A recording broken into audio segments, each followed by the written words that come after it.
සුබ සන්ධ්‍යාවක් සිදු දිනාට මේ අපි මෙවර ආලින් අපේ මේ සැරේ ප්‍රධාන key speaker ඉතින් travel photography කියන්නේ අපි මේ සැරේ කතා කරන්න කියලා තීරණය කරේ මේක මොනවාද travel photography exhibition කියලා හිතලා මේක ගැන අදහසක් ගන්න එපා. මොකද මේකේ visual storytelling ගැන කතා කරනවා. ඉතින් එතකොට අපි අර exhibition වලටම ෆොටෝ ගැන විතරයි හිතන්නේ. ඒක හින්දා කල්පනාවෙන් මේක ගැන තෝරා බේරා ගන්න. මොකද ආලින් මේක ගැන විශේෂයෙන් සඳහන් කරයි වෙනම. ඒක පින්තූර බලනකොටත් ඒක ගැන මතක තියාගන්න.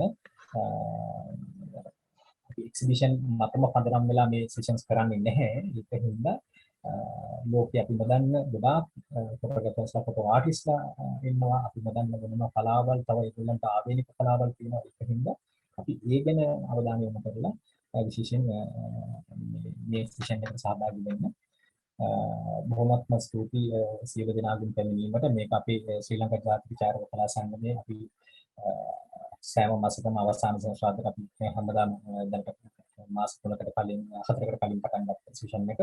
අපි ඉදිරියටත් මේ ගැන කටයුතු කරන්න දැනට ෂෙඩියුල් කරලා තියෙන ඊළඟ මාස කිහිපයකම ඉස්සරහට මේ සියලු දෙනාගේම පැමිණීම සහ සහභාගීත්වය අපේක්ෂා කරනවා. ඒ වගේම අද පැමිණීම ගැන විශේෂයෙන්ම බොහොමත්ම ස්තුතියි මේ සෙෂන් එකට සහභාගී වුණාට. මොකද ඔබගේ පැමිණීම තමයි අපිට වැදගත්.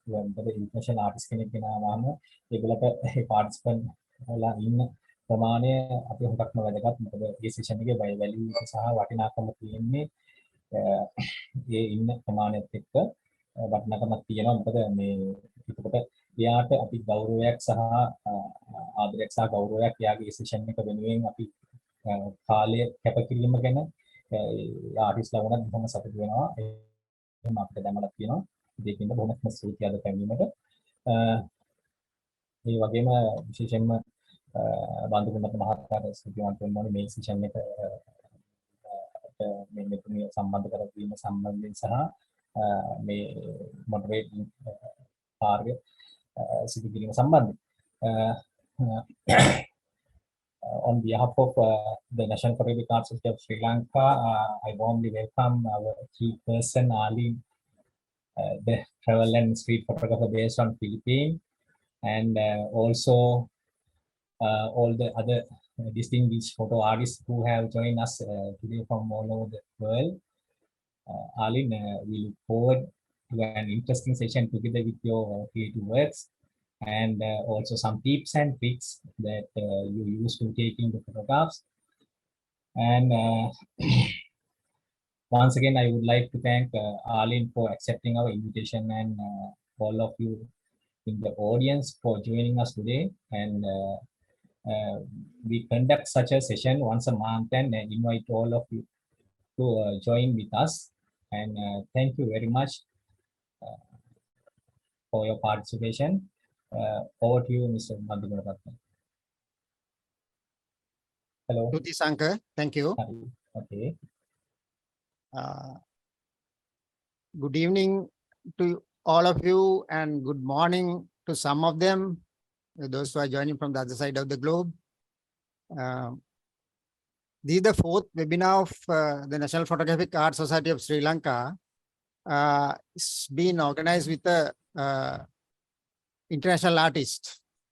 So talking about the National Photographic Art Society of Sri Lanka, NPS is one of the oldest photographic societies of Sri Lanka, established in 1950 by one Mr. Wilson Haggood. Now it is 73 years old. So we have a 3-year diploma in photography course, then workshops, international exhibitions, also social activities. And National Photographic Art Society of Sri Lanka is the operational member of PIAP, Liaison Office of Sri Lanka, and also World Photography Center Sri Lanka of GPU. So I must thank Sankar for, he's the brainchild of this particular program. And also I must thank Vigum Seranayaka to give a push, to start this series of seminars. So talking about Arlene Donaire, so I met her first time in 2015 in Sri Lanka when Crossing Bridges organized, I organized Crossing Bridges tour in Sri Lanka. Talking about Crossing Bridges is a community, photographic community of 9 countries: Singapore, Indonesia, Malaysia, Vietnam, Philippines, Sri Lanka, Taiwan, Korea, and Australia. So Christopher and Edini were the pioneers to start this particular program. So we have been having 20 meetings every year. We meet and have a photographic oriented tour in a member country. So this time we are having in Vietnam. If you like, you can join. Yes, right? Okay.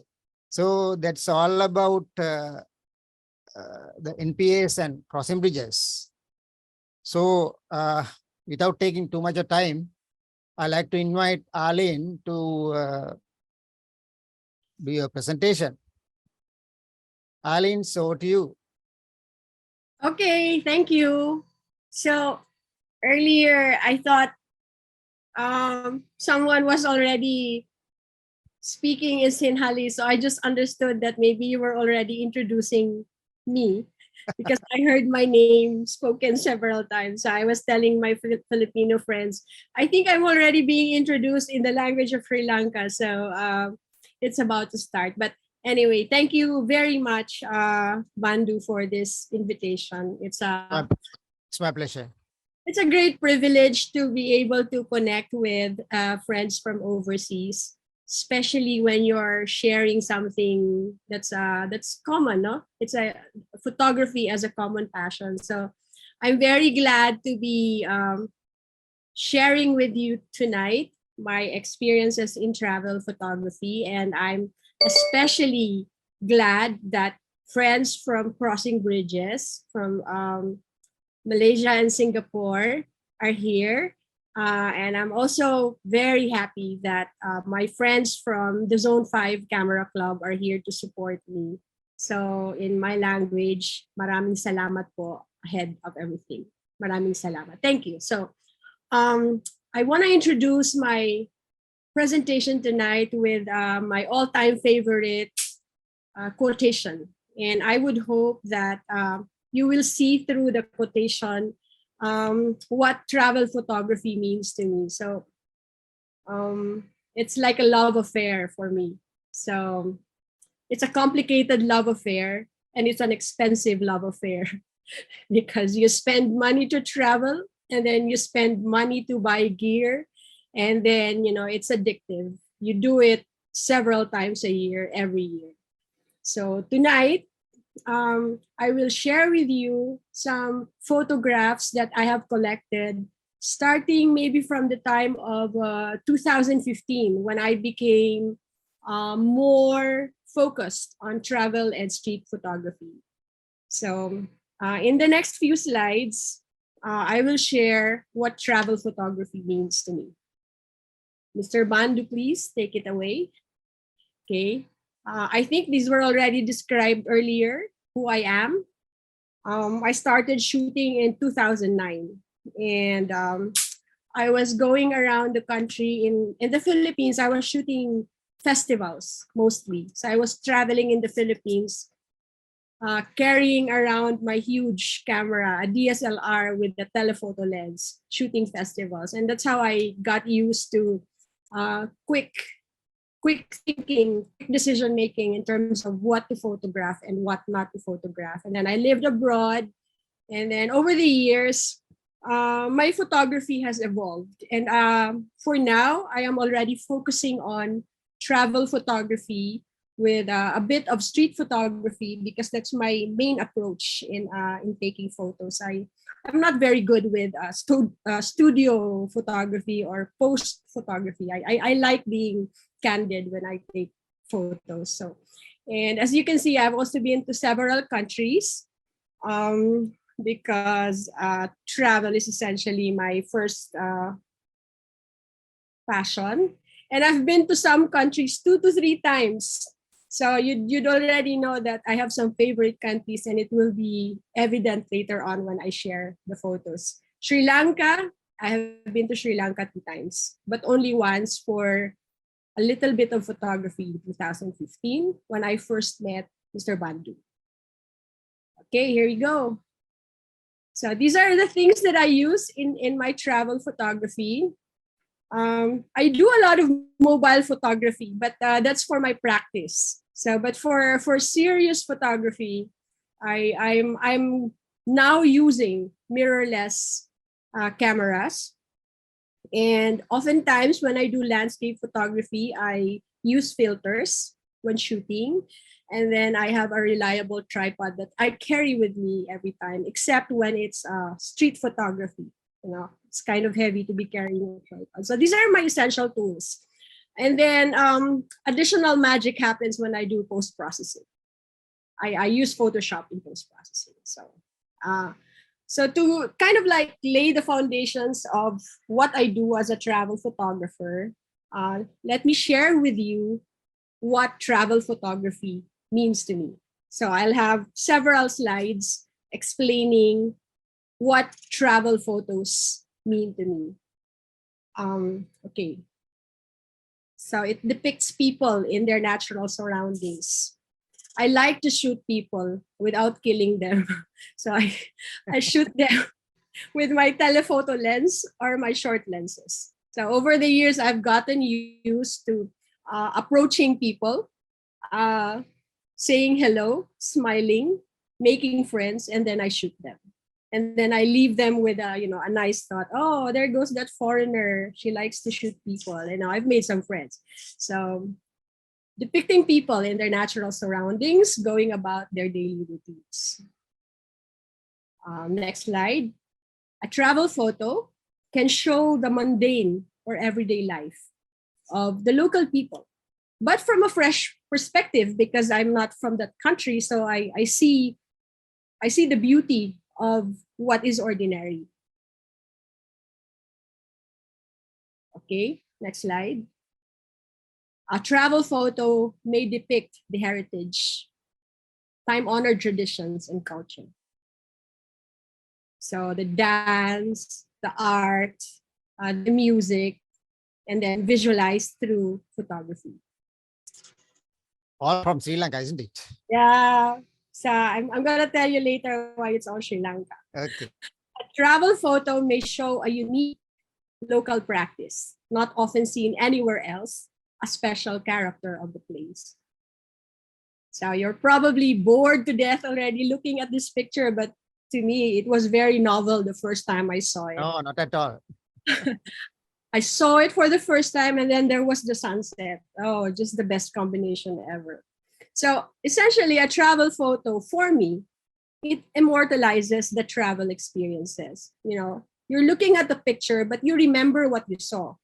You remember the smell. You remember how it tasted like, the food, how you felt, and how people reacted to you, and what the emotion was during the time that the travel happened.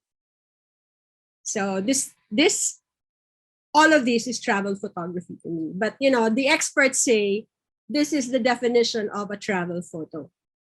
It expresses the feeling of a time and place. It portrays a land, its people, or a culture in its natural state.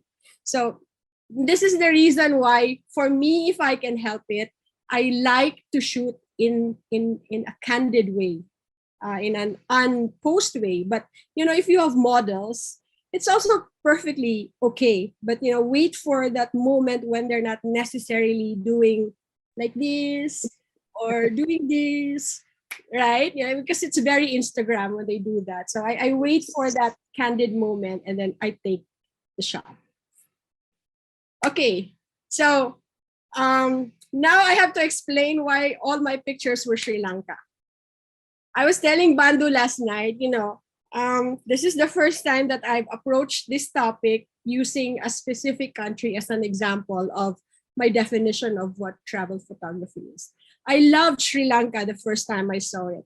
The food, well, it was a different experience eating spicy food every day, but the best character of Sri Lanka, as I remember it, is the smile. I mean, people are just absolutely so friendly. They don't complain when you train the camera on them, and then they just instantly smile. So I thought of showing to you what Sri Lanka looks like from the perspective of a foreigner. So it's my tribute to your group, to NPAS. So it's my way of thanking you for inviting me tonight, that I collected all my travel memories of Sri Lanka. So Thank you. So thank you. Some of those pictures actually got published eventually in a story called Sparkling Sri Lanka, because Sri Lanka is a gem. So it's a sparkling gem. Okay, so if there are any questions at this point, I can entertain one or two. If not, I will proceed to the next subtopic. Okay, can we back up a little to the previous slide, Mr. Bandu? No, the next one. Yes, the next one. And next, after that. Before or after? After this. After? One more? Okay. All right. So at this point, I want to share with you that I think that travel photographers are more expected to be visual storytellers than any other kind of photographer.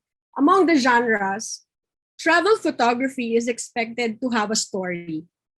Otherwise, if it's just all nice sceneries, it's kind of lacking. You don't really feel the place if it's only beautiful mountains or beautiful buildings. So for me, when I started practicing travel photography, I've always found myself looking for two things. So here I give you a presentation on what constitutes a travel photograph, an effective travel photograph. Because, not everyone that shoots or everyone that travels and shoots is a travel photographer. If you know what I mean, all of us have cameras, we have mobile phones, and we have social media accounts, and then we post photos of ourselves and the places we've been. But it's easy to tell which photos have an impact on the viewer. And those photos that have an impact, I call them effective travel photographs because they tell stories. So there are four things to look for in a travel photograph that will make it really effective in telling the story. So obviously, first of all, it has to have a story. Okay. And then it needs to have LCD. So it's an easy to remember mnemonic. L stands for light, C stands for color, and D stands for design. So story plus LCD, four things that constitute an effective travel photo. So here now I present what the story is all about. They say that a picture is supposed to tell a story on its own. But when you think about it, what really is the story? How do you begin to shoot the story? What kind of subjects should be in a picture? So the story is the subject, it is the theme, it is the idea, or it is the message that is being conveyed, depicted, highlighted, or represented in the image. Right? So it's you look at the picture and right away, in your mind, the story is crystallized if the picture tells you that, the subject of this photo is the lone tree and two giraffes. So obviously, this is a picture from a safari.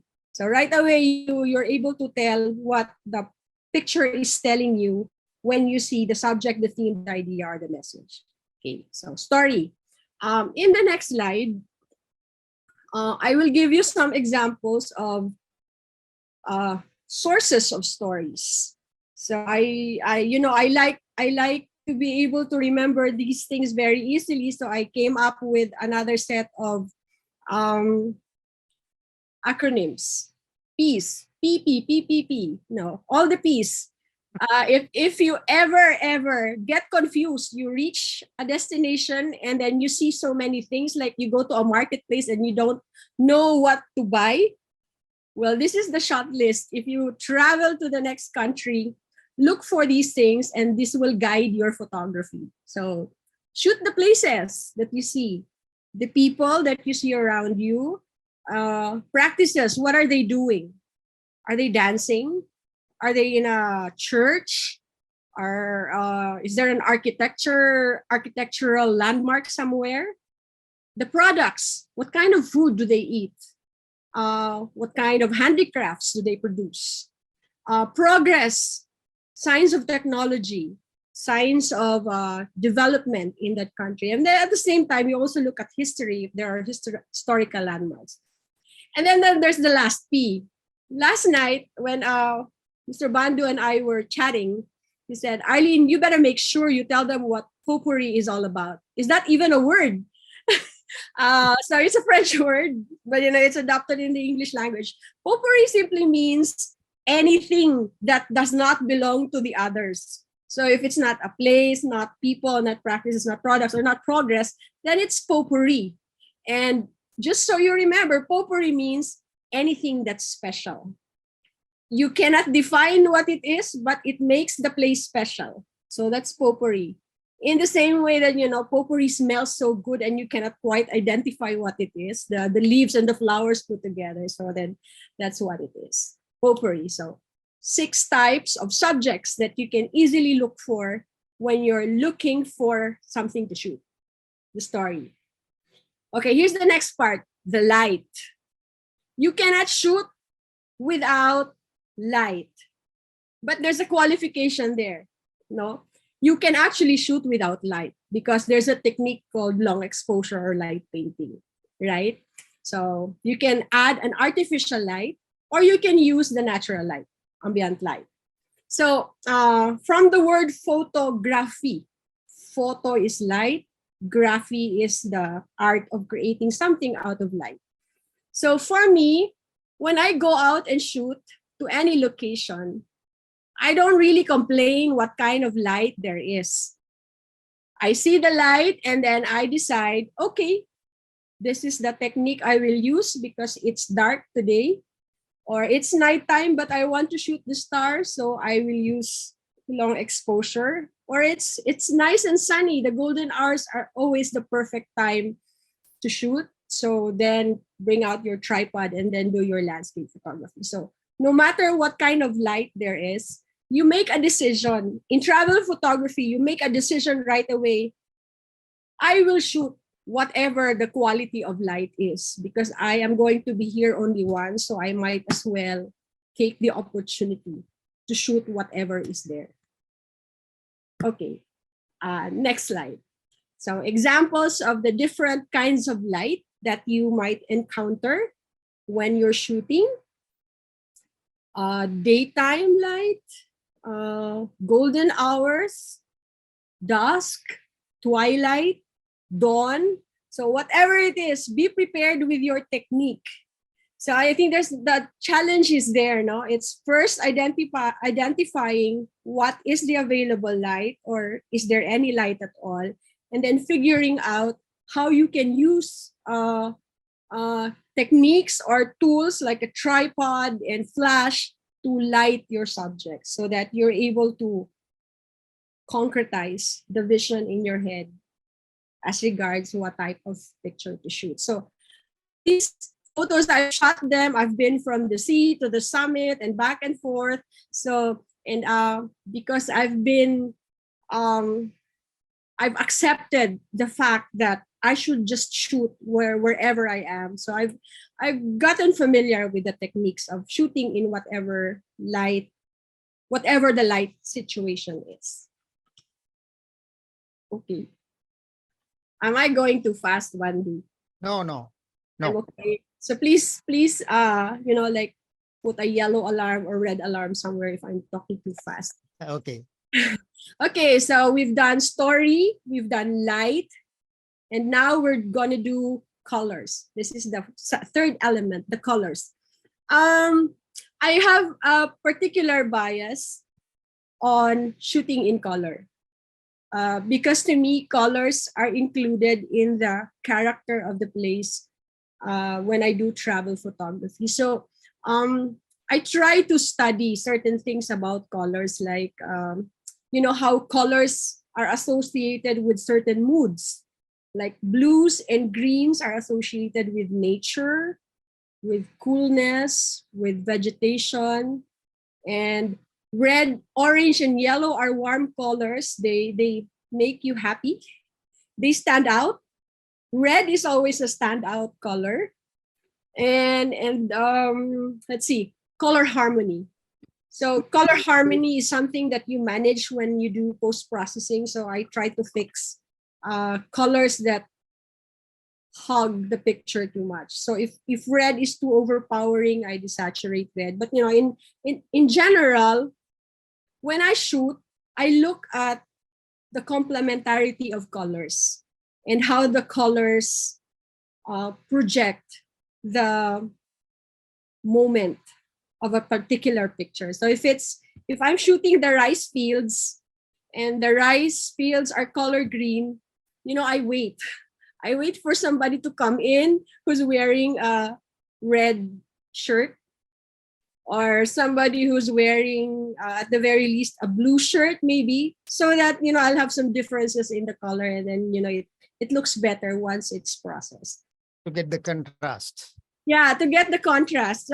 Essentially, harmony and contrast. That's what you're looking for when you're examining the availability of colors in a location.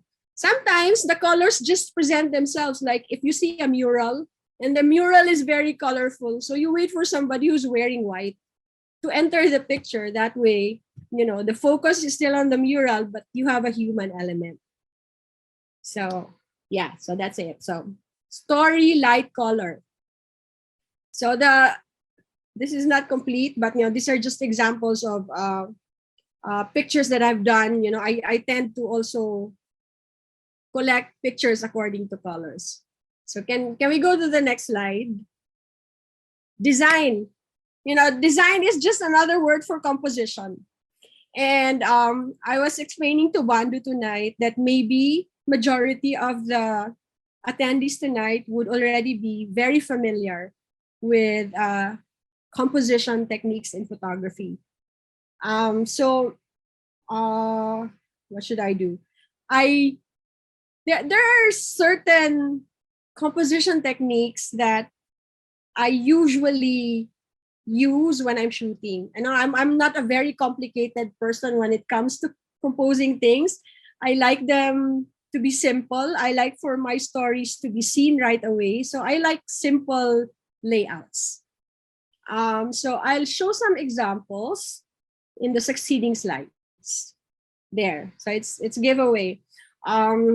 This is a lighthouse in the northernmost island of the Philippines. This was the first time I ever shot a Milky Way. So typical rule of thirds, and then you have the grounding element, the anchor, which is the lighthouse. And then there's a forced perspective going on here as if the lighthouse is emitting the Milky Way. And then a little bit of fixing on the colors because there's light pollution on the foreground coming from the city below the mountain. Okay, so that's one example, rule of thirds. This is also rule of thirds, but employing another technique called leading lights. And I'm using the lamppost and electrical wires to serve as the leading lines. At the same time, also the edges of the mountains. If I intervene, this is the picture that Arlene won the first prize in last Crossing Bridges contest.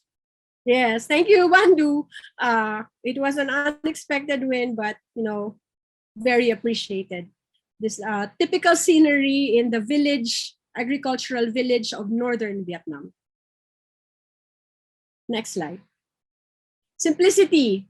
Yeah, simplicity. There's really no philosophical story here. It's just a volcano that's spewing a little bit of smoke. This was shot in Mount Bromo. And I like to use this as an example of a very simple layout. And, actually, Bando, this won an award also. Nature in monochrome. So it won in the View Bug contest on nature. So, but the key takeaway message here is simplify your composition. If you can help it when you're shooting, remove already all the unnecessary elements. That way, it will be easy to post-process it. I shot this in color, but then I decided to present it in black and white because I like the dynamic range of the light colored sky and the dark colored volcano. But the key word here is simplicity in composition. One subject at a time. Okay. So in relation to that same volcano shot several times in other locations. So I call this sibling shots. Brother and sister shots, but shot from different locations in the area. So this was actually when my group visited Mount Bromo in East Java. So these are different perspectives of the volcano. It wasn't very scary because there were a lot of people visiting the place. It's a very touristic place, but with the use of a telephoto lens, you can figure out many other ways of shooting the same volcano. So it's called work the scene. Wherever you are, do not take only one shot. Take several shots from the top, from below, from left, from right, frontal, telephoto, standard. So, mine the scene. Like you're mining gold, mine the scene wherever you're shooting. Arlene, this is Indonesia, correct? This is in Mount Bromo, Bromo Tengger Indonesia. National Park in Indonesia, in East Java. So one goes through Surabaya and then another 4-hour drive to reach this place. It's a very high elevation place, actually. Oh. Okay, so after having explained my understanding of what travel photography is and the things that I look for when I create pictures, I always have a story. I look at the light, I examine the colors, and then I make sure that I have the standard design elements there. Then I proceed with creating my stories, visual stories. So if you remember this Bandu, this was a very smelly place in China. Suji, China. But like other things, like food, the smelly ones are the best ones, right? So very smelly, but I love this place so much because of the photogenic, the photography opportunities that it gave us. So early this year, actually, this photo won for me first place in a contest entitled Water is Life. So congratulations, and this is the pearl processing farm. Yeah, this was a pearl farm, and these are the pearl oysters before they are opened up. Okay, so now we go to visual storytelling. So here, I pose a question actually to myself. Can I tell a story with only a single photo? Like this? If you click on end, for example, can I tell my story with only a photo without any captions? And or can I tell the story with 2 or more photos, like a set of photos? So there is no correct answer. It really all depends on how you compose your images. It can be a single photo or a set of photos. But when you use several photos, each picture has to magnify the theme. Like there's a repetition of the theme so that when somebody else is looking at your photos, it's easy to tell that, oh yeah, the common element here is there are candles. And they all seem to be enjoying themselves. So this set of photos was actually shot in Myanmar in 2017. It was a light festival. So this was this is memorable for me because this is the first time ever that tour leader decided to give us a lecture on how to do a photo essay when you're doing travel photography. So this was one of the first times that I received mentoring on how to create photos so that, you know, in the end, when you go home, you're able to organize and collect your photos with specific themes in mind. So, okay. So then the next slides, let me share a few more examples. This is example number 1. So if you guys, or ladies and gentlemen, if you're holding ball pens right now, I encourage you to, you know, write this down, because this is not my invention.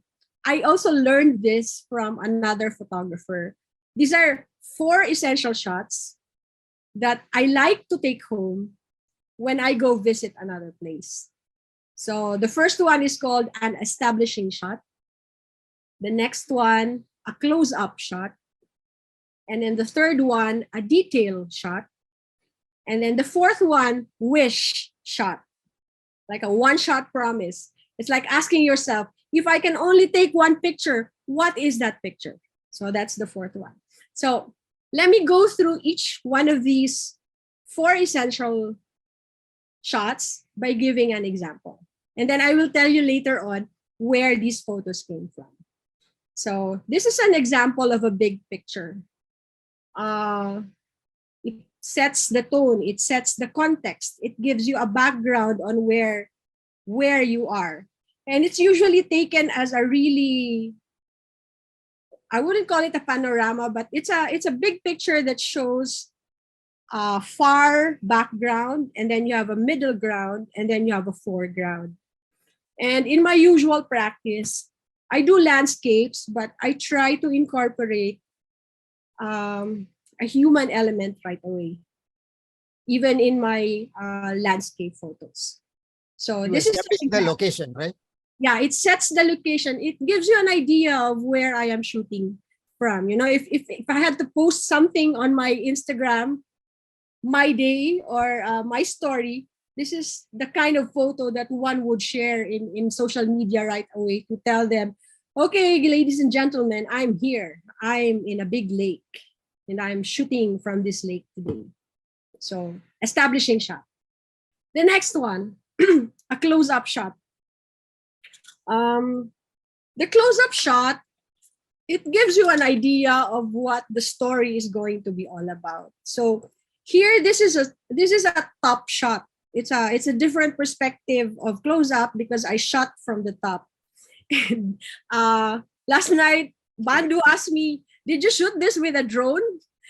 And I said, "Human drone." This I used myself as a human drone. I was perched on top of a bamboo bridge, and then I shot with my camera vertically facing so that I could shoot the 2 boatmen that were in the particular location. So it gives you a hint of the story, but you know, you can't really tell yet what they're doing because it's still it's kind of a close up. It's closer, it's smaller than the establishing shot, but it's not yet very clear as to who they are or what they are. Okay. The next close-up shot gives you a little bit more of an idea of what they're doing. So you see some details now. Details on the clothing, details on the hat, and details on the action that's going on. They're sharing a cigarette. So you can only say that the story here must be they're probably friends because they're sharing a smoke. And they're fishermen, but you know, you don't smoke in the middle of doing something. So they probably haven't set off yet. to begin their day. So you can think of a lot of things as you look at the picture. There are many ways to interpret it. Okay, so that's the close-up shot. The next shot is a detail shot. By detail, I mean there's a particular element that you focus on. So in this case, I give you an idea of what the two characters actually do. So they're right there at the background. They're dancing. They're called the dancing fishermen. And the detail is on the basket, the net that they use to catch the fish. So there. So it's a focused look on one of the elements that is used by the main characters of the story. So if you backtrack for each of these pictures, there's already a little bit of the story. There's an idea embedded in each of the pictures. So if you put them all together, which is the next slide. Sorry, there's another shot. The wish shot, this is the shot that I would have taken if I had only one chance to shoot. So these are the fishermen doing their thing. And then there's the establishing, there's the sense of place. They're fishing in a part of the lake where there is also aquaculture going on. There's water-based farming. So this is my wish shot. When I went to this place, I told myself, I will go home with this shot because this is the shot that's in my bucket list. Okay, so that was your target. That was your target shot. This was my target shot, Wandu. And no, I did not shoot this with a drone. I climbed up another, there was a tower that was made of bamboo. It was 3 stories high. So it was kind of scary, rickety, not very solid, but I wanted this shot. So I climbed up the tower and took this photo. It's using a 10-24 millimeter lens. So in the next slide, I put them all together. The establishing shot of the fisherman in the boat as he was sailing off at sunrise. And then the 2 fishermen sharing a smoke. And then details on the fishing net. And then finally, my dream shot. So putting them all together, these photos were shot from Inle Lake in Myanmar. And these gentlemen, subjects, are called Inta. They're from the Inta, I-N-T-H-A, Inta tribe of Inle Lake in Myanmar. So if you will notice, each picture has its own small story. And then magnifying the story happens because each of the little stories in each of the photos can be collected to form one bigger story. Arlene, may I disturb you a little while? Or මම හිතන්නේ අපේ චාරුපකලා සංගමේ විද්‍යාර්ථීන්ට මේ කියාදීපු ටික ලොකු පාඩමක් වෙනවා කියලා මම හිතනවා හොඳට හිතට ගන්න මේ කියාපු ටික Miss Arlene විසින්. Thank you, Arlene. Go ahead. sorry, was I too fast? No. Or it's okay. Am I able to No, deliver? I explained what you said in local language to our students of the Photographic Society. Okay. So yeah, the takeaway here is there is a set of images that you would like to take, and you want to make sure that each picture is tied up to the next picture in order to put together a really strong visual story. But each of the pictures in this set of 5 is already a story on its own. Okay, so that's example number 1. Yeah. Here's another example, a photo essay. So this is a collection, a photo essay is a collection of images, but in the beginning, you set your mind on a specific theme. So either you have the theme before you shoot, or you create the themes after you have seen all the photos that you have taken. So in the next slides, these are examples of images that I shot from 4 countries: Cambodia, Myanmar, in China, and then in Vietnam. So this is the first example. Let me give you like 10 seconds to reflect on what the pictures are.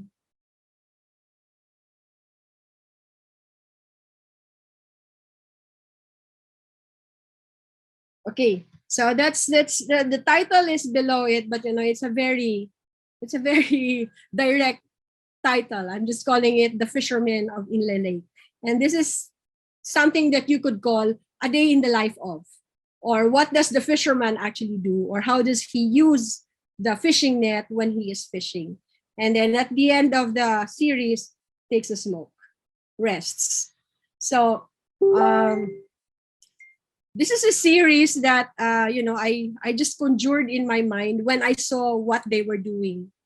I was in the location, I observed, took a look at what they were doing, and then decided, okay, I'm gonna make a series of these fishermen, and then show a triptych, a photo essay with 3 pictures describing what they do. Okay, so can I give you another example? These are all triptychs, by the way, just 3 pictures to tell the story. Can you tell what time around you took these pictures? These were taken in the afternoon, just before sunset. That's why you have that quality of light, which is orange. I was answering somebody in the chat box. Okay, this is a shot, a triptych of 3 images taken from Bagan, Myanmar. So again, I invite you to take a look at each of the photos and look at the connecting elements.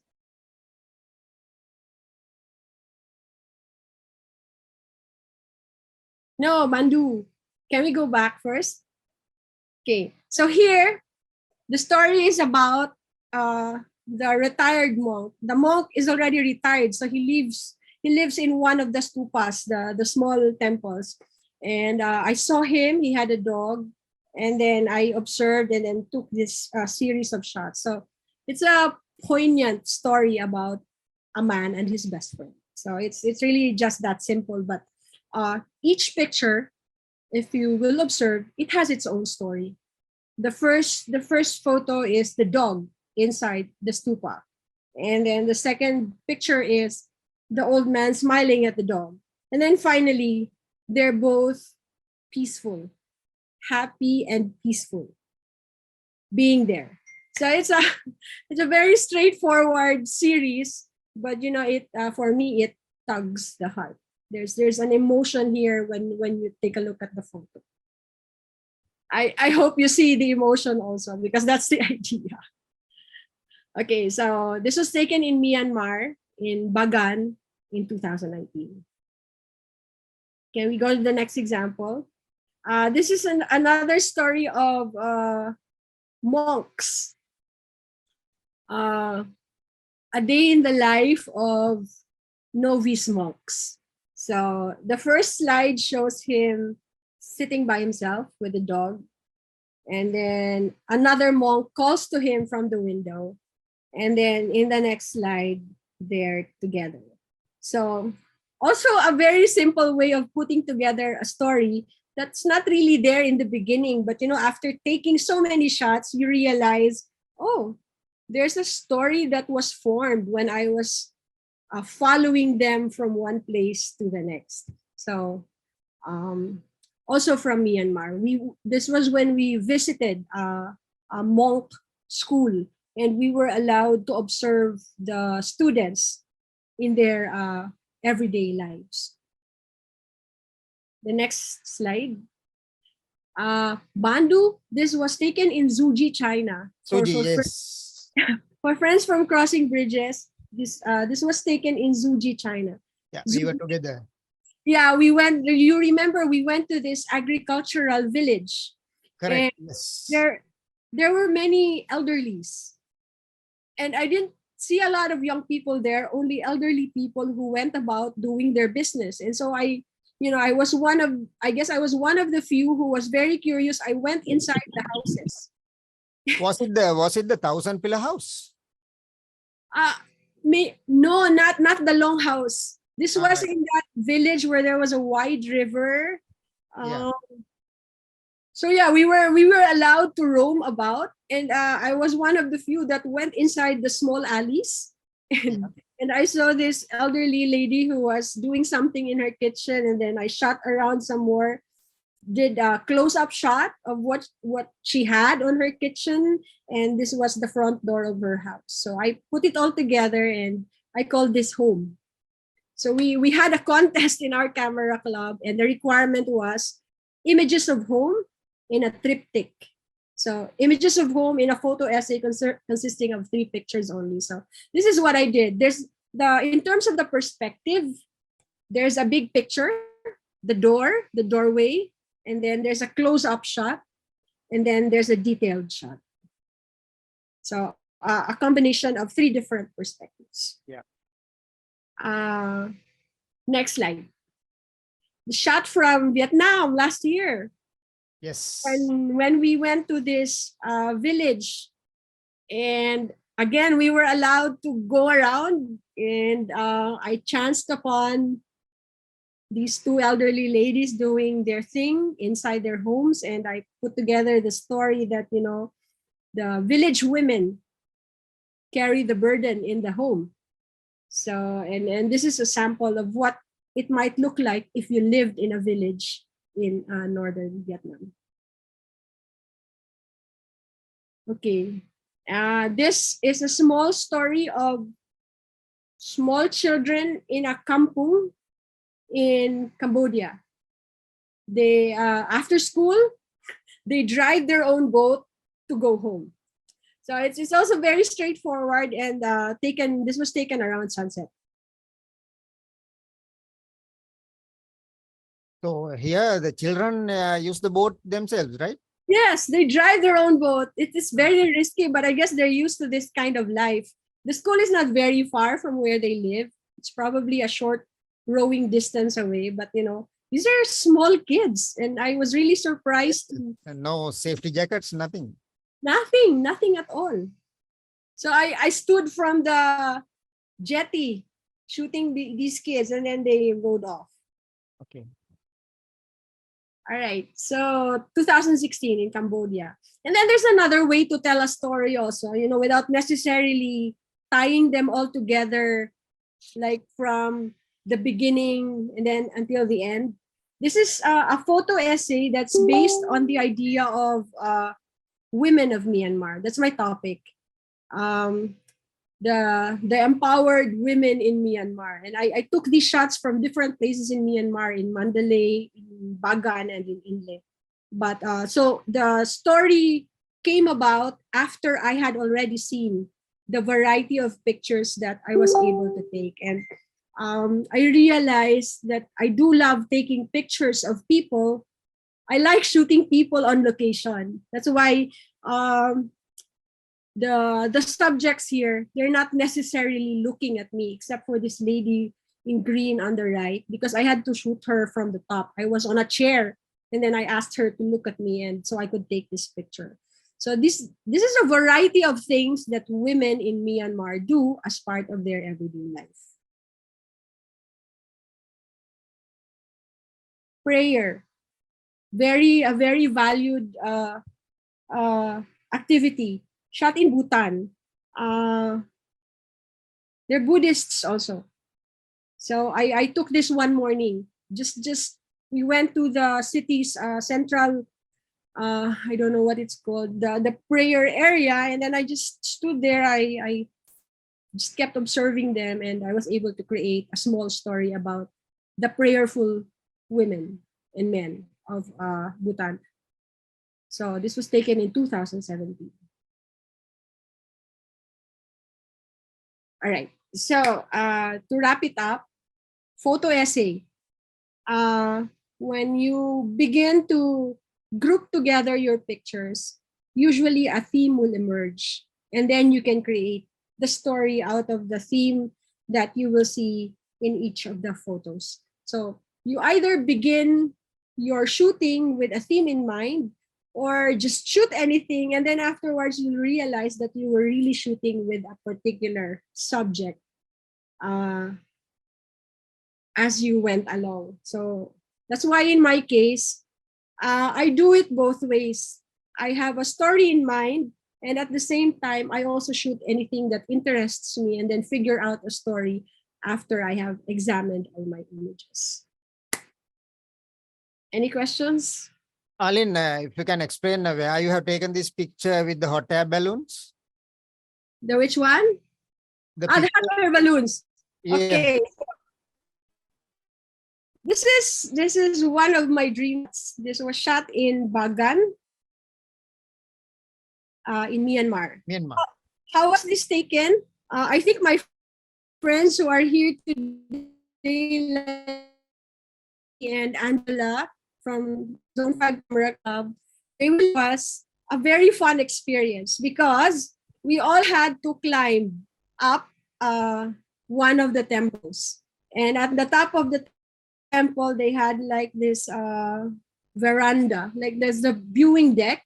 And we all had to squeeze in there and wait for sunrise to come up and then shoot this. Because this doesn't happen every month in Bagan. This only happens during the summer, the cool months when the wind is of the right characteristic and it allows them to fly their balloons over the ancient city.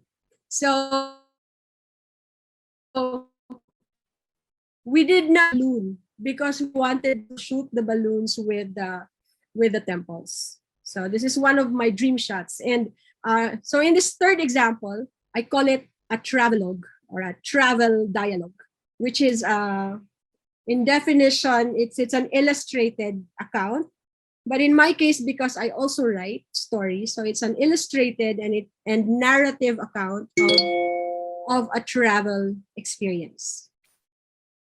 So the way I write my travel stories is it's anecdotal. It's very personal. I share my experience. I share my reflections and I share my feelings in those stories. So it's not similar to other travel stories where they tell you how to spend $100 in Myanmar. So I don't know how to do that. Or I cannot tell you where to find the best bed and breakfast in Cambodia.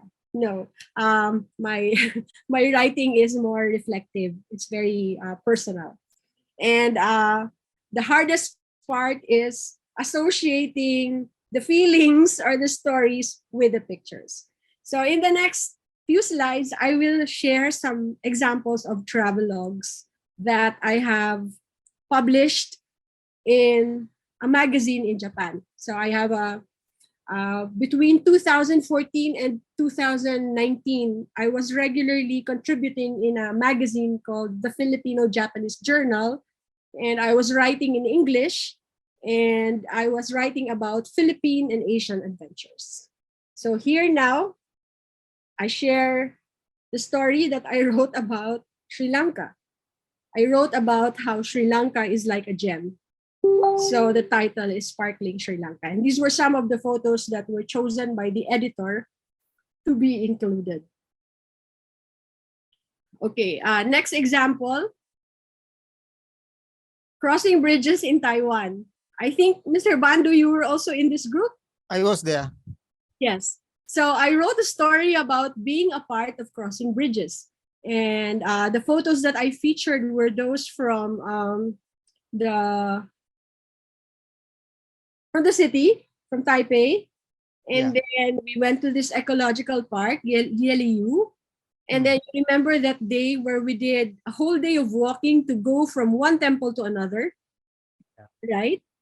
So these were, and then there's the praying man. So again, in the beginning, when I submit my pictures and story to the editor, I send out a set that I think reflects my story. And then in the end, it's the editor that selects what goes into the publication.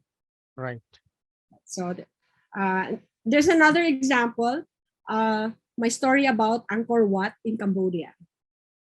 So it's very landscapey, a lot of landscapes, because to me, that was the appeal of Angkor Wat, the temples and the anything that has to do with its history. And I like to play with my titles. So I like to use fun titles that describe the travel experience. So in Bhutan, Bhutan is known to have a measurement of gross national happiness, right? They, instead of measuring gross national product, they measure gross national happiness. So my title of the story in Bhutan is Happiness in Bhutan. And this is one of a few stories where I only used mobile shots. These are all shots taken with a mobile phone, mobile camera. A compilation, a collection of memorable cities in Asia that I have traveled to. And you can see right there, Sri Lanka is like in my top 5. So Japan, China, and Taipei, and Sri Lanka.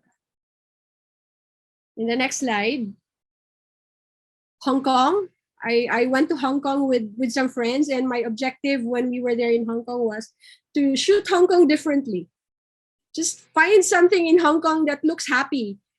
And with due respect to our friends, to our Chinese friends, or maybe to friends who might have relatives in Hong Kong, I decided I would depict Hong Kong differently. Because, you know, you go to Hong Kong and sometimes all you hear is that, oh, you know, you only go to Hong Kong for shopping. The people are not very friendly. So that's why I decided, you know, I'll shoot Hong Kong differently.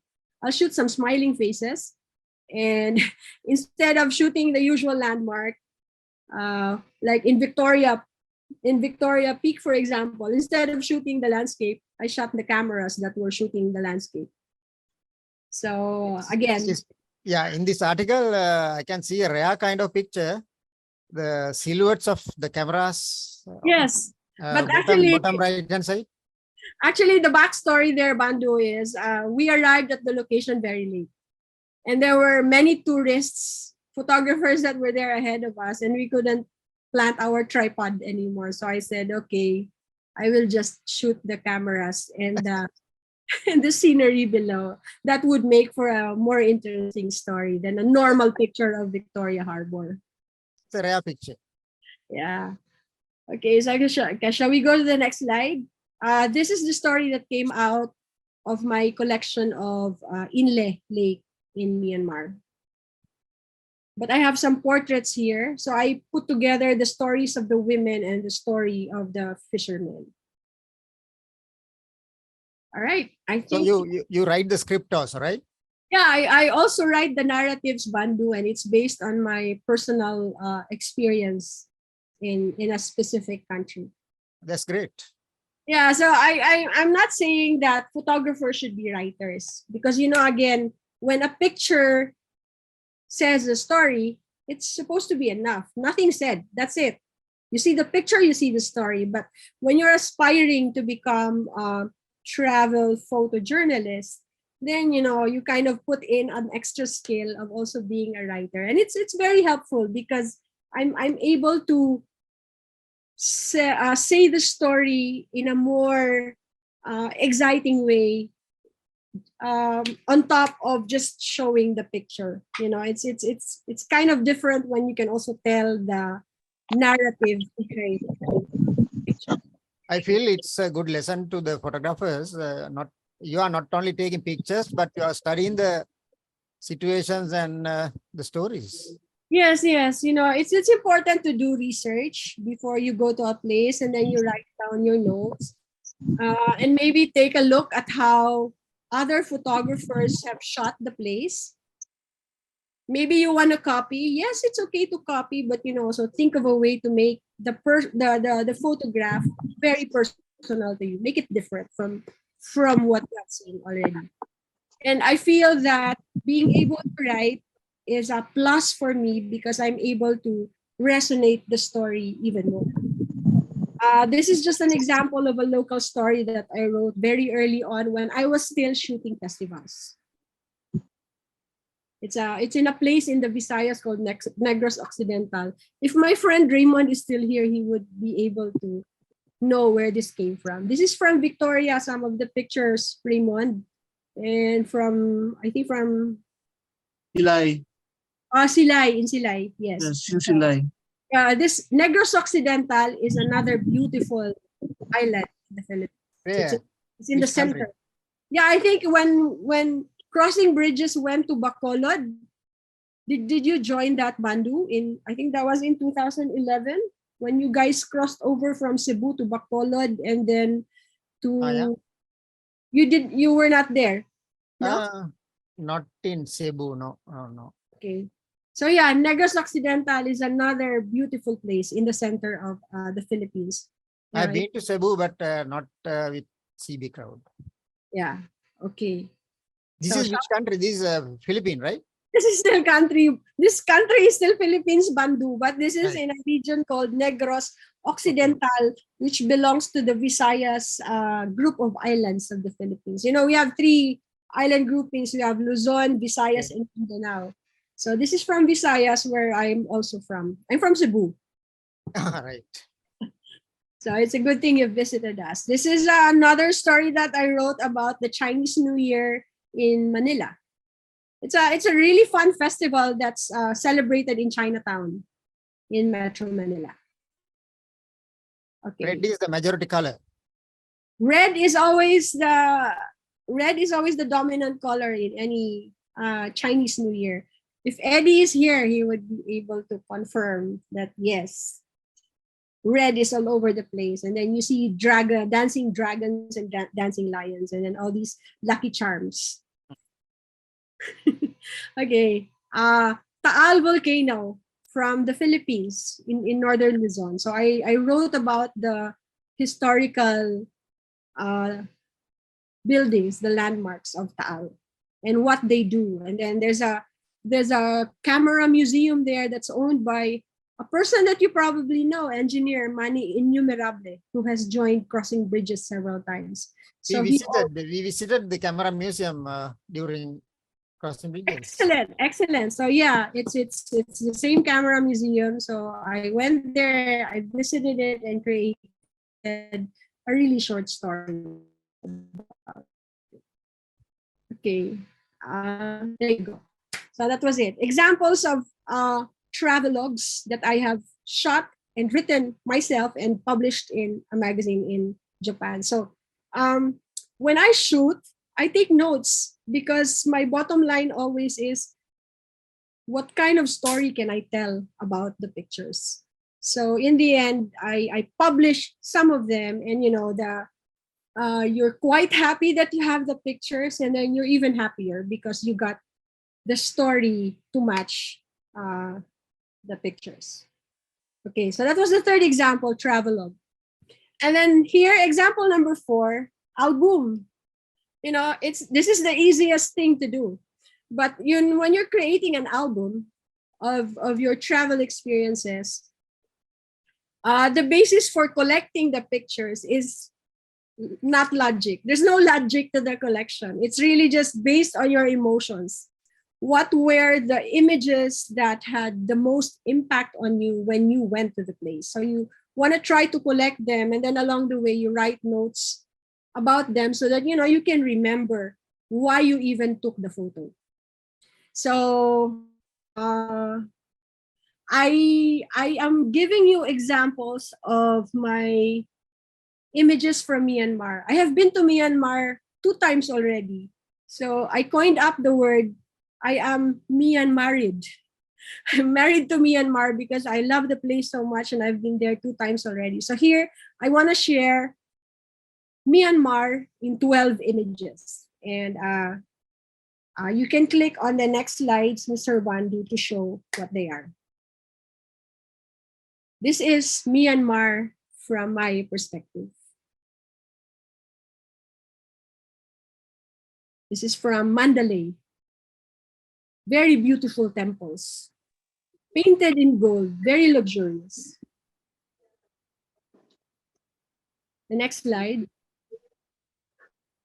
Ubain Bridge, also in Mandalay. It's the longest teakwood bridge in the world.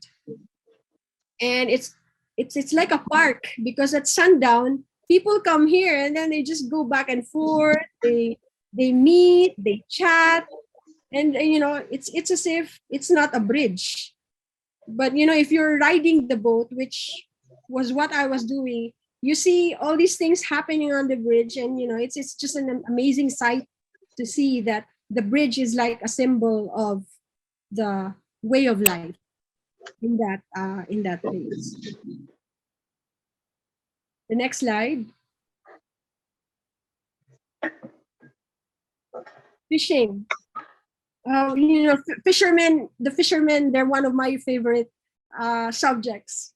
When yeah, each time I'm near any body of water, I always look for fishermen because they're my favorite human interest subjects. So how the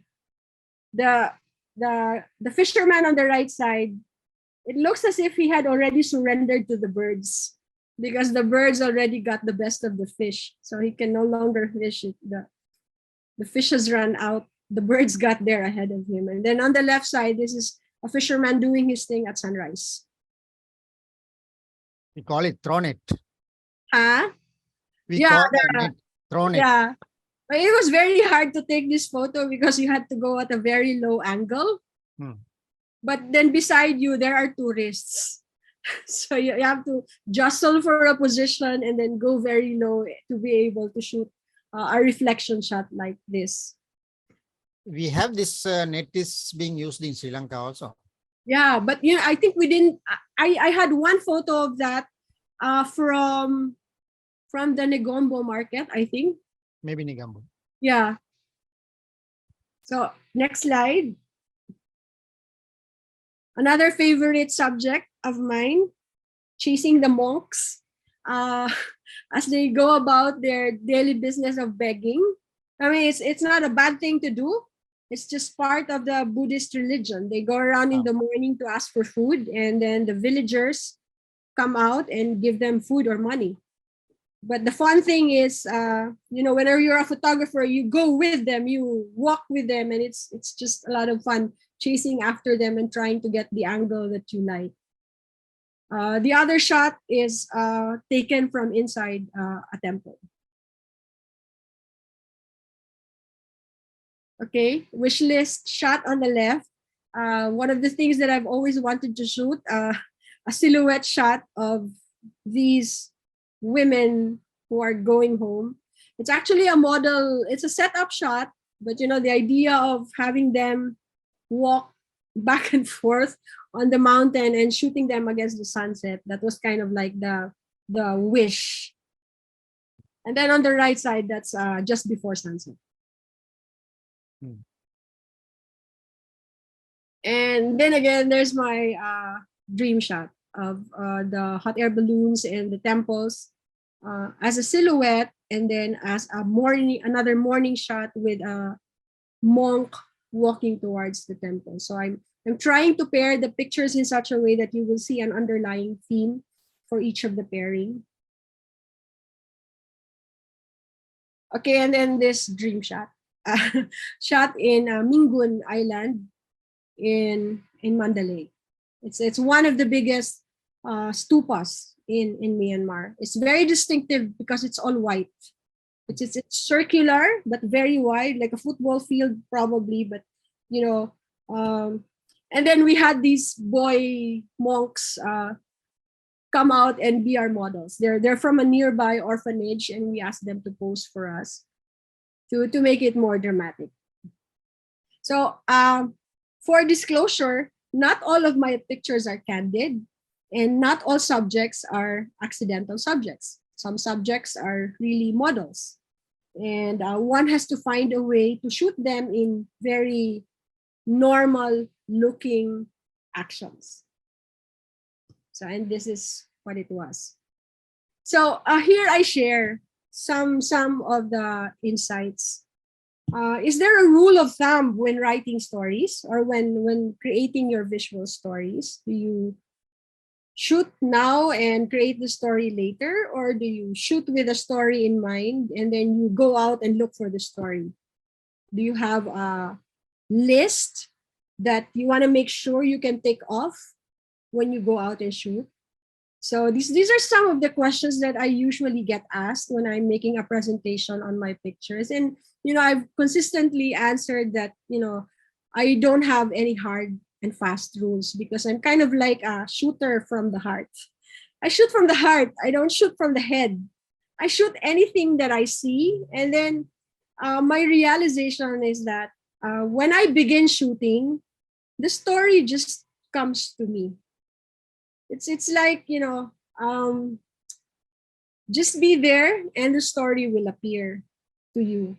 But you need to have some patience, and I guess it also means you have to have the passion to wait for the story to visualize, right? And as mentioned earlier by Mr. Bandu, it's important to also do background research, not to make it your guide, but mainly to level your expectation, because you need to also understand what you are going to see in that location, and you need to know some protocols. Maybe there are particular etiquettes that you have to follow, like, when you're shooting in a Muslim community, you cannot shake hands with them, you cannot touch them, you cannot shoot them straight in the face because it's considered disrespectful. So there are things like that one must remember before one goes out to shoot.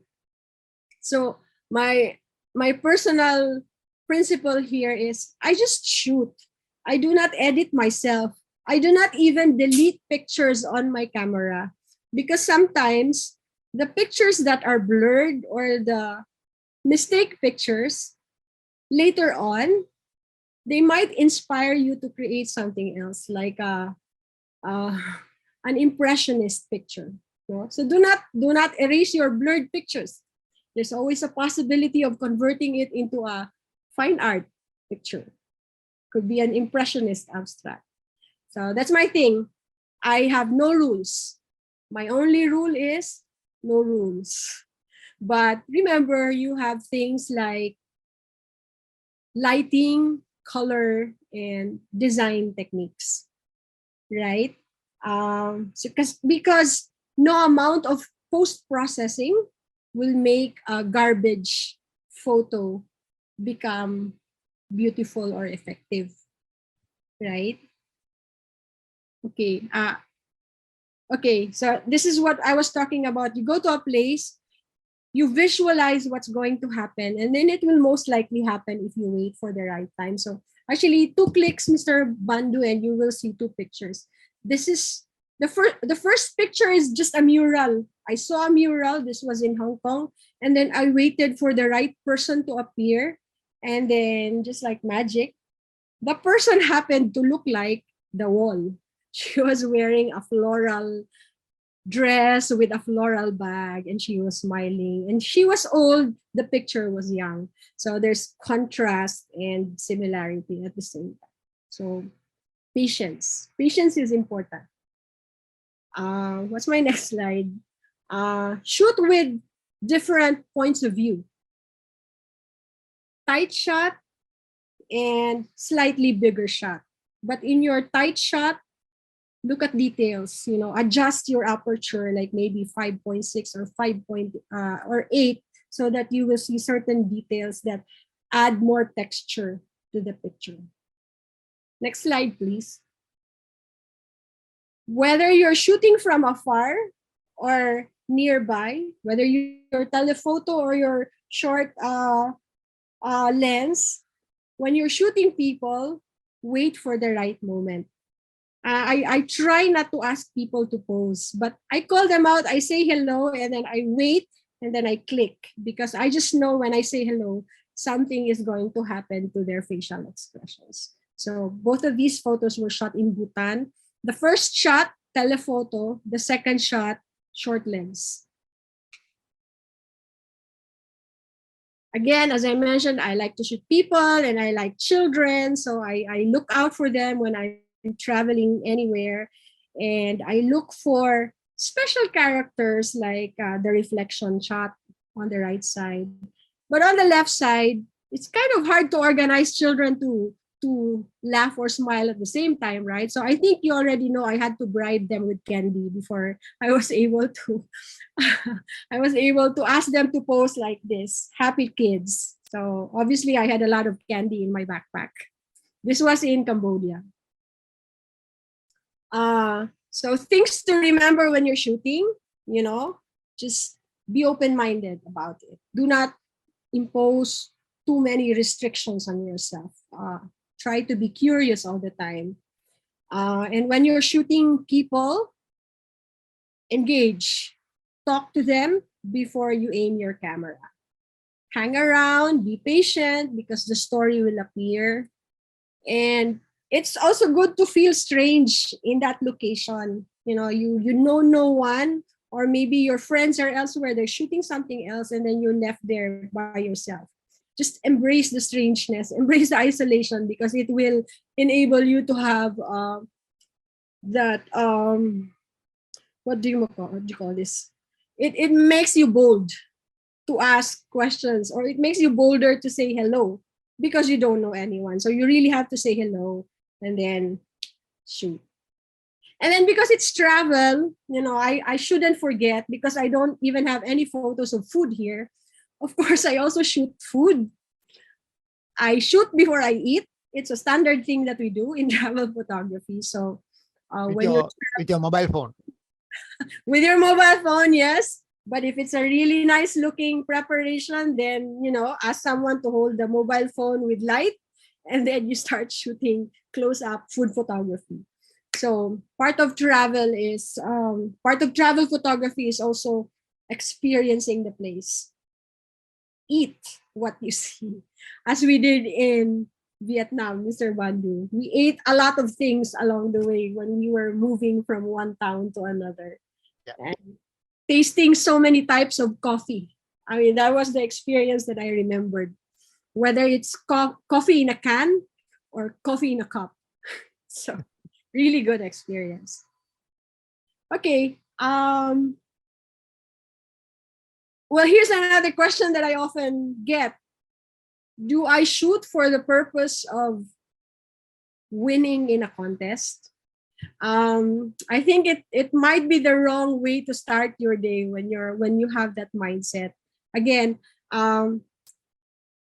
just shoot as you feel.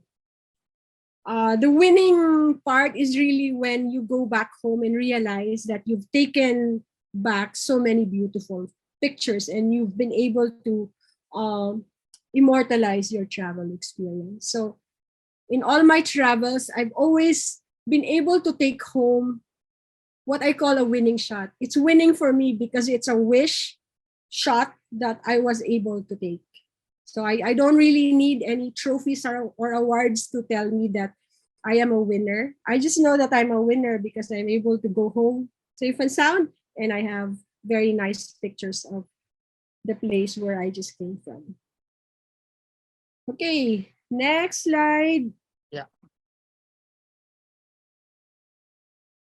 The photo award. It's not the gold medal, but you know, sometimes it's also nice to win a gold medal, but it's really the icing on the cake. I think I'm down to my last few slides. Okay, some more. I've already stated this.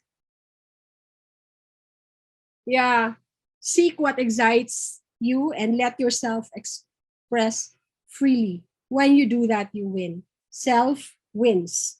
Express freely, and you know, seek what excites you. I mean, that's my bottom line. I mean, travel photography is always done because you feel very happy doing it. And I think I have the good fortune of being able to do it without being pressured by work.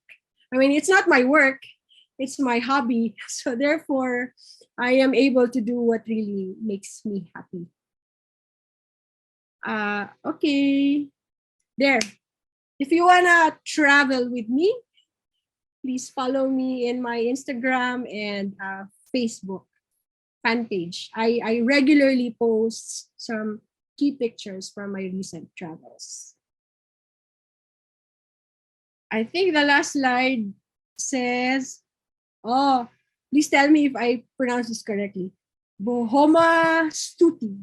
Is that correct? Yes. Bohoma Stuti, NPAS, and friends from Sri Lanka, and friends from the Philippines who have endured the 1.5 hours listening to me. Thank you very much. Maraming salamat po. That's it. So it is, I want to pin your,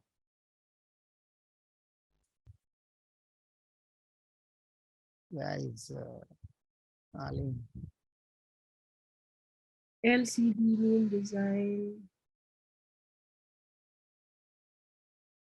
Okay. Okay, thank you.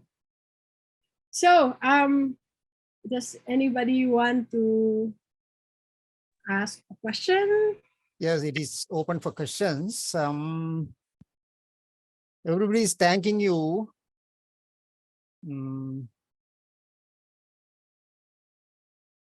Right. Wonderful session. Thank you. Thank you. What Well, about? maybe I have a question. Yes, Eddie. You're Okay. free. No, Arlene, thank you for the talk very much. And I'd just like to ask you if, let's say, you go back to Cebu or you're in Manila. I mean, this is your home ground, right? What new story would you look for, or how would you keep yourself motivated to still shoot in Cebu when you live there every day, and things that might be unique could seem already very normal and maybe even boring to the photographer. All right. So how would you motivate yourself, or how would you look at your hometown or your own backyard differently? How to have fresh eyes every time. Thank you, Eddie. That's a really difficult question, Eddie, but you know, I would like to answer it from the perspective of someone who has not really traveled Cebu thoroughly. Well, let me use as an example shooting the sunrise. I've been shooting the sunrise from my country in many locations for the last 11 to 12 years. And you know how demanding sunrise shooting is, right? You wake up at dawn, like 4 a.m., and then you prepare, you travel, and then you reach the location, you set up, you shoot.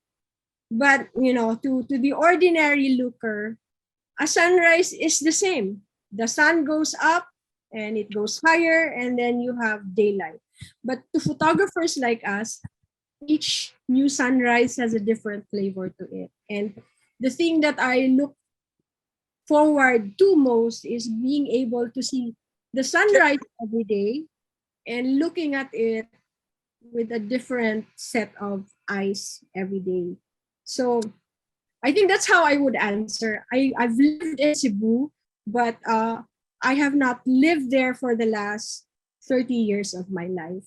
So each time I go home, Eddie, I make an appointment with my brothers or my nephews who can drive. And I tell them, I want to go to this place to eat and to shoot. So I look for different places every time. Probably near the sea. We live near the sea. And there are many resorts in my island. My island is called Mactan. So I go to different locations every time I go home, or sometimes I go to the mountains and I bring along my family and also make them experience what I'm experiencing. So part of the variety is looking for a different place each time and bringing a different companion, because that way I'm not just the only one who's getting the pleasure or experiencing the happiness from having gone to that place.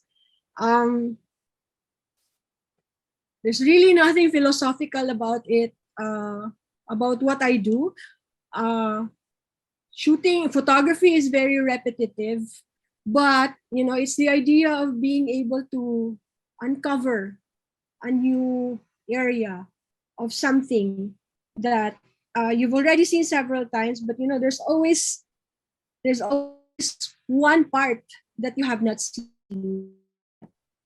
I mean, I've lived in Mactan Island for so many years now, and each time I go home, I still find something new to discover in my island. So I think that's the only best way I can answer, Eddie. You know, my hobby, photography has been my hobby since 2010, but feel any pressure.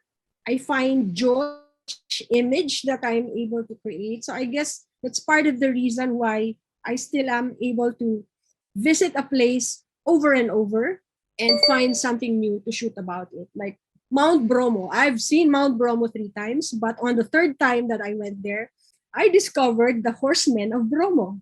So no longer the volcano, but the horsemen that shuttle the tourists from one place to another in Mount Bromo, and it was a different experience again. So, yeah, Arlene, I think one spectator has raised the hand. Lilanti, do you have a question? Yeah, actually, my name is Mario. I'm a member of Mario, NPA. okay. Yeah, this Arlene, beautiful photos. Thank you. I have a question. I have actually two questions. One is, now most of your photos are freezing the moment. You have given prominence to freeze the moment. My question is, what is your opinion about photographers like Saul Leiter, who pose in more art or more aesthetic into the photo, and also there is not much storytelling in his photo. Would you consider his street photography as street photography? What is your opinion about it? That is my first question. Then the second question is, most of your photos are shot in color. There was one or two, especially the volcano shot. You said you shot it in color and then converted into black and white. I think it's very appropriate.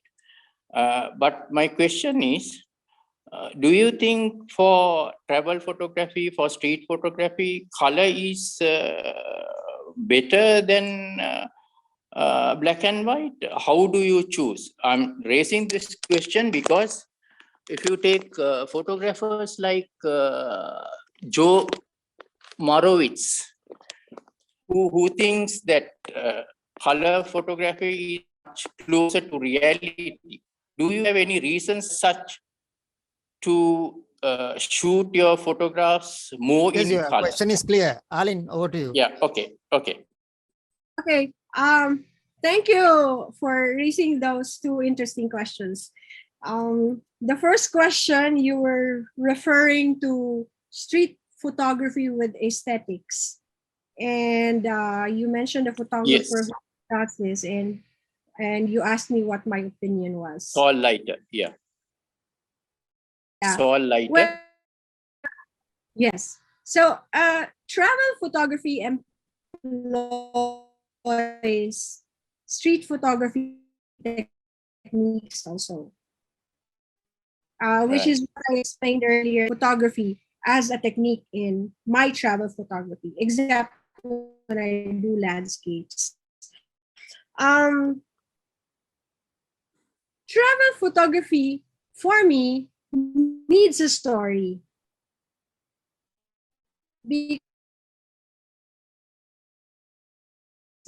To me, it would, from my definition or from my understanding, travel photography is a story about time and place, the locale, the people, what they do, and other things. So that's why it's important for me, for my pictures, to show a complete relationship, the surroundings, and so it's travel photography is not let me just put it this way. Street photography is a different genre from travel photography, and they, you know, the street photographers, they have their own rules, but what I understand is that there are no exact rules for street photography also. So if someone decides to start labeling his or her blurred pictures as street photography, then that's fine.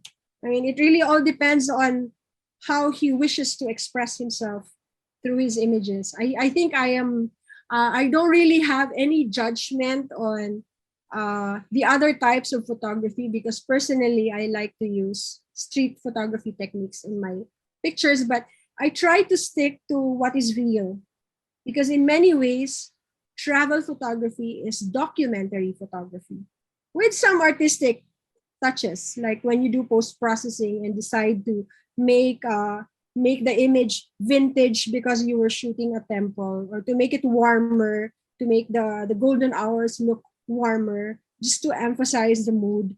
So I guess in that way, travel photography and street photography can be very different. So I'm sorry I'm not able to provide a correct answer, but you know, I I have no Actu- opinions on that matter. Actually, there's no correct or wrong answer. I was just trying to appreciate the differences. And Yes. you have given a very good answer, I suppose. Very Yeah, good. Thank you. you're welcome. I think street photography is to each his own. It's a way of expressing yourself, whatever you see on the street. So it could be a representational photo, or it could be a realistic photo. It's really up to the photographer. It's you know, each photographer has his or her own style, especially for street photography where there are no rules really. On your second question about converting a colored picture to black and white, again, as I mentioned, I have very strong tendencies to always consider color photography.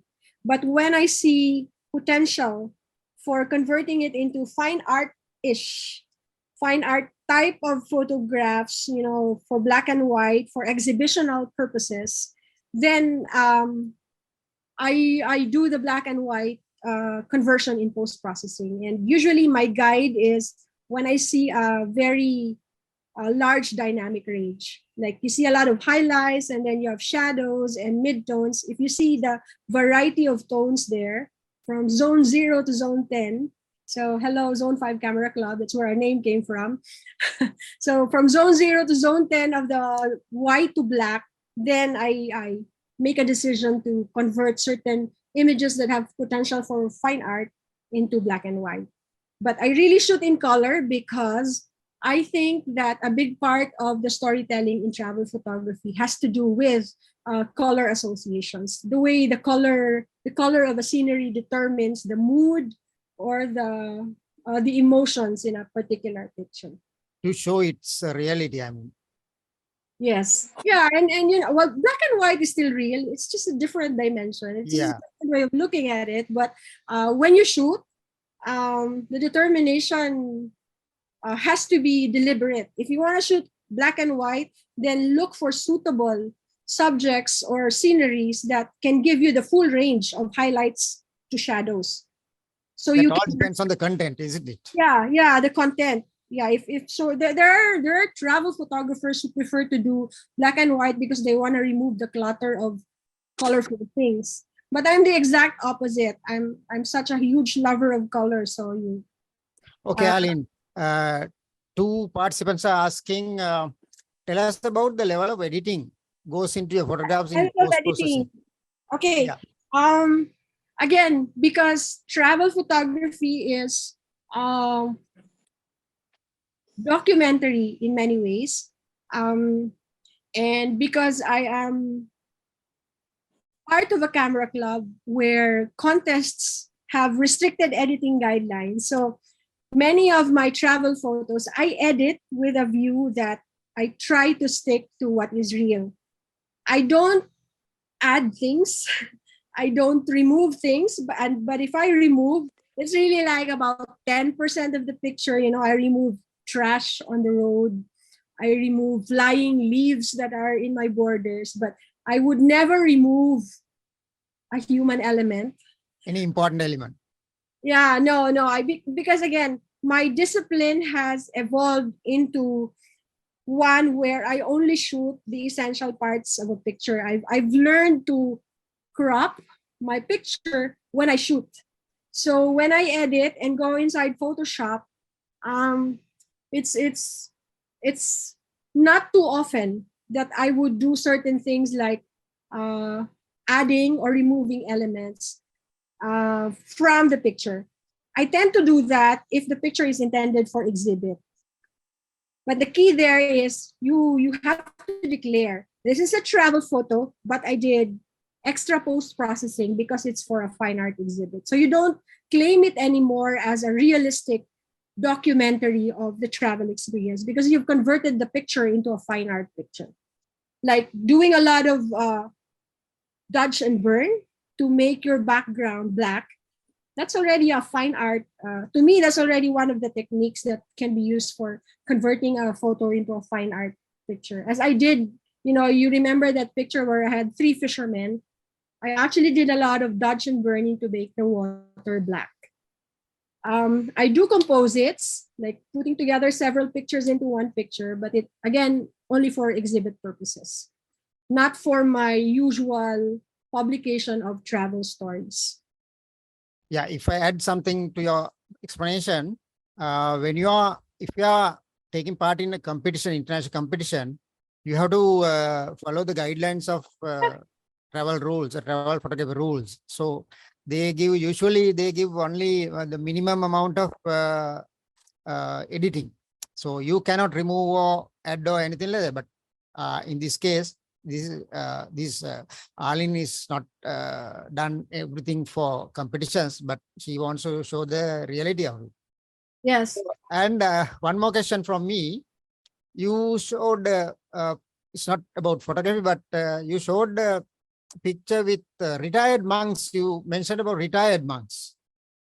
So in Sri Lanka, in Buddhism, there's no retirement for monks. So they pass away as a monk, no retirement. So what did you mean by that? I simply meant that he was no longer in the community. He lived by himself. And he lived in that stupa by himself with his dog. And it was inside a huge compound with many small stupas. But there was a community outside. There was a school, monk school, and then there was the usual village. But this place that we went to, it was particularly interesting because we saw him and he lived inside and he was by himself. And, we tried to converse with him and our guide said, this monk is already retired. So that's what I understood. He was no longer performing the usual functions of probably a senior monk in a community, where you do the begging in the morning and then you have prayers or you have the household chores. So he wasn't part of any big community anymore. He was living outside of the community.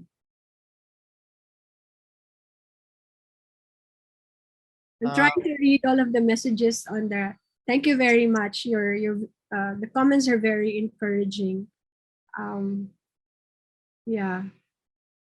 Almost everybody is thanking and appreciating your presentation. Anyone else having questions?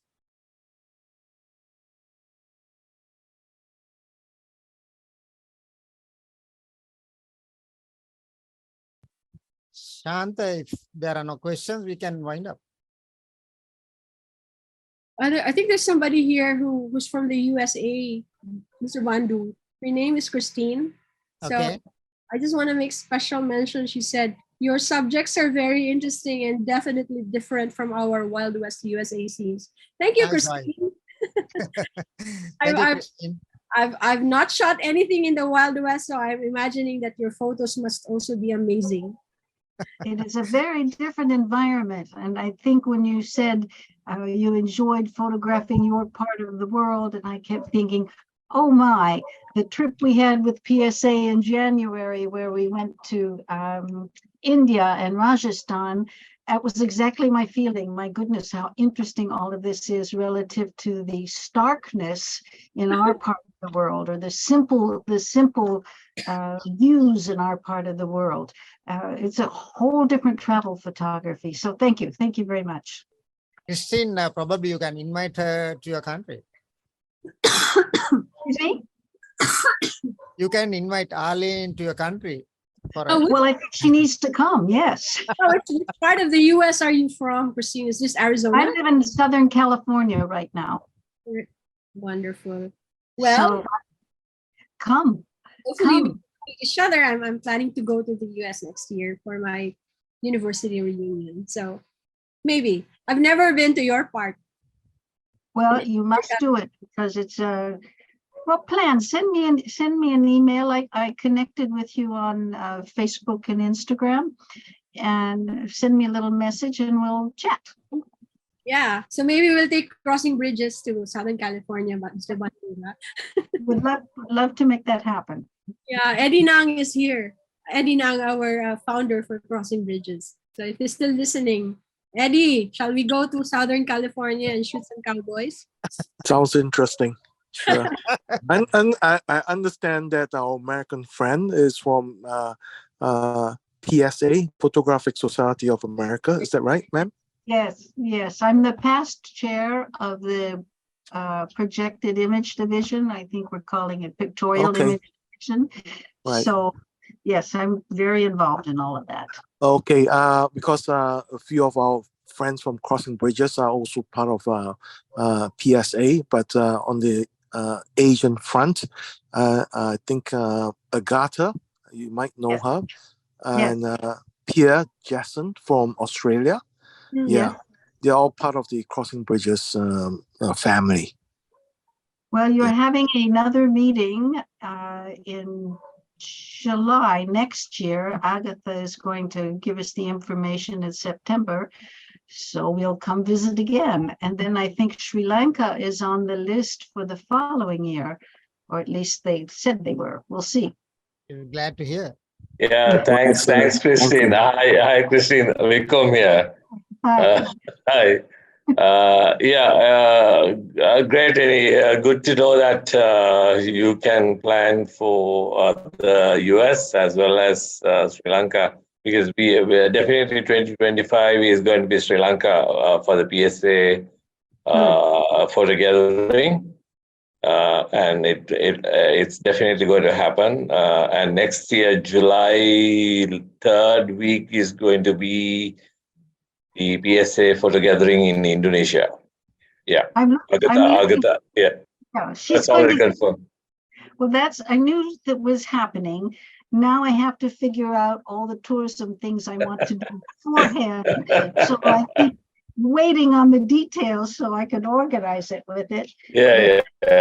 I know, Christine, the way you are getting ready for this particular session today, 1 week ago, when I said no stress, there's 1 more week to go, and you said no, I got to book this time with Arlene, right? So I can just imagine the kind of planning you put yourself into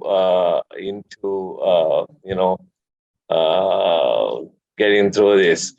And Arlene, thank you so much for this session. It was very, very good, and I think it was very relevant. And as Mr. Bandugunaratne mentioned, there are 2 aspects, or maybe 3 aspects, to look into when doing this kind of thing. One is, you look at travel photography from a point of competition. So then all those conditions that are applicable, be it PSA, FIAP, GPU, comes into play. So anyone who is listening to our program here today, students and those people who want to take part in competitions, please do understand that what Arlene has mentioned is more about telling a story through imagery, right? The captures that she has looked at. So it's great in that sense. But if you are looking at competition, then it's a whole different set of rules. If you are looking at creating your own storybook, story package, or photo package, as one would want to call it, then it's another story altogether. So be mindful of all these things. We cannot just create a generic platform and say, okay, Arlene said this, so therefore this is perfect. It's not so.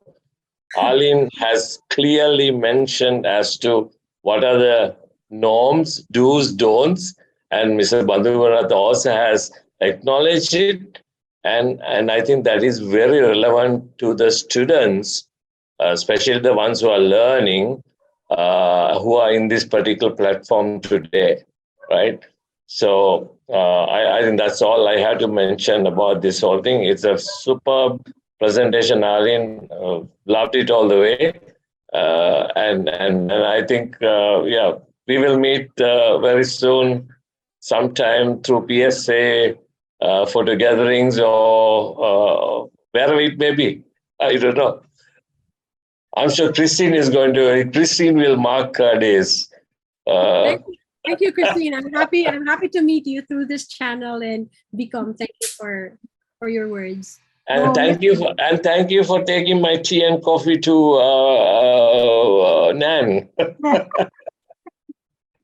She's not here this morning. She's got to judge. And me too in about 20 minutes here. One more thing, Arlene, have you written articles for the PSA Journal? No, my publications were only limited to the English magazine in Japan. So I'm going to connect you, but I think you will find that might be a really interesting forgotten the word anyway, for you to do just an article on exactly what you presented today. Sure. I have an article coming up in July, so on some of my bird things, but I think your travel article would be very interesting. And also there's a new editor for the travel newsletter that's coming out in the fall, the new editor. And so that too would be a very good venue for you to do some short writing with images, if you've not gotten involved in that already. Thank you. I'll look it up. Thank you for sharing this information, Christine. Yeah. You're welcome. Thank you, Christine, for joining. Anytime. All right, I'm going to have to leave you because I've got to get ready for the next one. The PID is running the final end of year competition for the portraits competition. And so that's going to be running at 9 o'clock this morning, my time. So about 20 minutes from now, your time, wherever. And this is a new offer that I put on your list to keep up with. If you want some more information, ask me. All of these pictorial image division competitions, so interclub and portrait and creative, and next year we will also have landscape. These are really a good opportunity to learn, to have some good interaction with the judges who are internationally recognized. So really good quality judging. And I think seeing the selection of images that win and why, and hearing why they win, it's very helpful. So that's it for my chat. Thank you. All right, I'm going to leave you now. See you next time. Thank you very much for inviting me. It's been fun. Bye. Thank you. Bandhu? Yeah, yes. Can I ask, is a recording of this presentation going to be made available? We will. Okay, can you please publish it for us? I Or will let share. us know where the link is. Yeah? I'll share it. Thank you. All right, what an honor, Eddie. You want to listen to me again? No, I just want to look at your pictures. You know, I can make a personal presentation to you when I visit you in Singapore. Okay, great. Okay. Actually, Arlene, this is Vikram here. So the whole idea of these sessions are that we use these recordings to recordings as study material for the students. We do have a 3-year program of where we have graduating students after 3 years. So as a result of that, so leading to that, what we do is every session is recorded. We play back, and then we also use those sessions during classrooms, be it first year, second year, third year, so that they are groomed in a way that they will understand what is required in the current context of being a great photographer, right? Being within the norms, being within the limits, being within ethics. How does that happen? So so it's definitely going to be published. Eddie, don't worry about it. Sanka, you are in charge of that, so you will have to definitely deliver. Yeah. Okay, wonderful. Thank you. Great. Yeah, Thanks. Vikum, Yes, sir. I think you had lots of things for the students to study from Arlene's Definitely. presentation. Definitely. Yeah, many things. That's why I intervened in the meantime. I mean, in the middle of the session and informed them in Sinhala. Yeah. So, I mean, after looking at the recording also, they can always go through and study the things that they need. Correct. Actually, we will publish in the our YouTube channel. Oh my God. Arlene, that's our president of the society. Thank you, Mr. Shanta. So I guess I should offer up that, when your students have any question and they need some clarifications on what's written in my presentation, please send me a message anytime so I can elaborate on certain things that. Yeah. Thank you very much. Thank you. It's my honor to be used as a teaching material. Yes, Bande. Shanta, close karna. Yeah, I think we can close it. Yeah. How the katagram? So finally, I thank all the participants and especially Arlene. It's a very good and very impressive presentation. So it's a fourth webinar, international webinar we organized. Actually, it's an idea from our Sanka Sammana, and I think it's doing well. And this one is, I think, a special one. So I would like to thank you again. So we'll meet again in another meeting like this. So thank you, everyone. Yeah, Shantaya, just to add to that, 29th July is the next date. It's already blocked. 29th July, yeah, yes. Sanka, Harne? Okay. Yes. The next session will be 29th July. 29th July, that is the last Saturday of July. So that would be the fifth session of our gathering. Yeah. We'll meet on 29th July. Then yes. Thank you very much. Thank you. Thank you, Bandaya and Sanka and Vikun. Thank you very much. Thank you. Thank you. Good night. Thank you. Good night. Thank you. Thank you. Goodbye. Arlene, Bohamastuti. Bohamastuti. Bohamastuti. I hope I say "Are you Buham" again to you in the near future. Good night. Bye. Good night, everybody. Good morning, everybody. Bye. Thank you.